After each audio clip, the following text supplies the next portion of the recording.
Hello students, இன்றைக்கி நம்ம பார்க்க போகிற டாபிக் எஃப்ஆர்பி. எஃப்ஆர்பி அப்படின்னா ஃபைபர் ரீஇன்ஃபோர்ஸ்ட் பாலிமர்.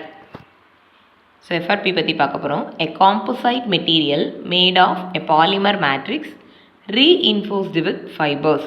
அதாவது என்ன அப்படின்னா, ஒரு பாலிமர் மேட்ரிக்ஸ் வந்து ஃபைபர்ஸ் கூட ரீஇன்ஃபோர்ஸ்டாக இருக்கிறத நம்ம என்ன சொல்கிறோம் அப்படின்னா எஃப்ஆர்பி அப்படின்னு சொல்கிறோம்.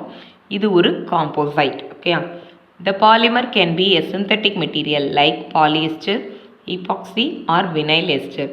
அப்போ நம்ம யூஸ் பண்ணக்கூடிய பாலிமர் வந்து என்னெல்லாம் இருக்கலாம் அப்படின்னா பாலியஸ்டராக இருக்கலாம், ஈபாக்சியாக இருக்கலாம், இல்லைனா வினைல் எஸ்டராக இருக்கலாம். அப்போ ஃபைபர்ஸ் என்னெல்லாம் இருக்கும்? The fibre can be glass, carbon, aramid, graphite or other glass material. Okay, இதில் அராமைட் அப்படின்னா என்ன அப்படின்னா ஸ்மெல் ப்ரொடியூஸ் பண்ணக்கூடிய கெமிக்கல் காம்பவுண்ட், அதுதான் அராமைட். இதோட அட்வான்டேஜஸ்: லைட் வெயிட்.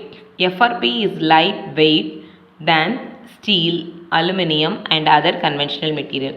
நம்ம யூஸ் பண்ணக்கூடிய மற்ற எல்லா கன்வென்ஷனல் மெட்டீரியலை விட எஃப்ஆர்பிங்கிறது வந்து நம்மளுக்கு எப்படி தான் இருக்கும் அப்படின்னா லெஸ் வெயிட்டாக இருக்குது. Strong. FRPs are strong and have high performance. அது ரொம்ப ஸ்ட்ராங்காக இருக்கும், அதோட பெர்ஃபார்மன்ஸும் ரொம்ப நல்லாவே இருக்கும். நான் கண்டக்டிவ். எஃப்ஆர்பிஸ் எல்லாமே வந்து எப்படி இருக்கும்? அது கண்டக்ட் பண்ணாது. ஸோ நான் கண்டக்டிவாக இருக்குது. நான் கரோசிவ். கரோசிவ் அப்படின்னா துருப்பிடிக்காது, இல்லைனா எதாலையும் அரிக்கப்படாது அப்படின்னு சொல்லி சொல்கிறோம். Echo friendly. எஃப்ஆர்பிஸ் வந்து கார்பன் ஃபுட் பிரிண்ட் கம்மியாக இருக்குது, அதனால் இங்கே நம்ம வந்து இதை எக்கோ ஃப்ரெண்ட்லி அப்படின்னு சொல்லி சொல்கிறோம். ஓகே, நெக்ஸ்ட்டு டிஸ்அட்வான்டேஜஸ் பார்க்கலாம். டிஸ்அட்வான்டேஜஸ்: பிரிட்டில் அப்படின்னா என்ன மீனிங் அப்படின்னா ஈஸியாக உடஞ்சிரும் அப்படின்னு சொல்லி சொல்கிறோம். FRPs are brittle and have a linear elastic response and tension. So linear elastic இருக்கிறதுனால அது வந்து ஈஸியாக பிரிட்டில் ஆயிரும் அப்படின்னு சொல்லி சொல்கிறோம். Next fire resistance. FRPs have poor resistance for fire. Fire resistance இது வந்து கிடையாது. அப்படின்னா என்ன மீனிங்? ஈஸியாக தீப்பிடிச்சிடும் அப்படின்னு சொல்லி சொல்கிறோம். ஏன் அப்படின்னா ஹை டெம்பரேச்சர் போகும்போது இந்த எஃப்ஆர்பியில் இருக்கக்கூடிய ரெசின்ஸ் வந்து என்ன ஆயிரும் அப்படின்னா அதோட ஸ்ட்ரென்த் வந்து லூஸ் பண்ணிடுது. அதனால இது வந்து என்னது ஃபயர் ரெசிஸ்டன்ஸ் இல்லை அப்படின்னு சொல்லி சொல்கிறோம்.